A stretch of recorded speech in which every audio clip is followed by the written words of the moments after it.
This channel does not promote any violent, harmful, or illegal activities. All content provided by this channel is meant for an educational purpose only. Top quality और consistent performance के लिए सिर्फ silver pump नाम याद रखना।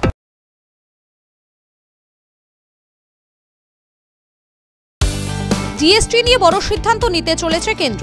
একদিকে যেখানে 12% GST স্ল্যাবে বদল আসতে চলেছে, তেমনি কম্পেনসেশন শেষ তুলে তার বদলে নতুন কর ব্যবস্থা চালু করতে পারে।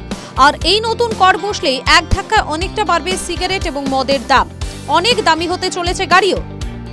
জিএসটিতে কম্পেনসেশন শেষের মেয়াদ শেষ হতে চলেছে। এর বদলে হেলথ অ্যান্ড এনার্জি শেষ আনার পরিকল্পনা কেন্দ্রের, যা মূলত তামাকজাত পণ্য এবং অটোমোবাইলের উপরে বসবে। এতে সিগারেট, খৈনি, গুটখার মতো তামাকজাত পণ্যের দাম যেমন অনেকটা বাড়বে, তেমনি দামি গাড়িও আরও দামি হতে চলেছে।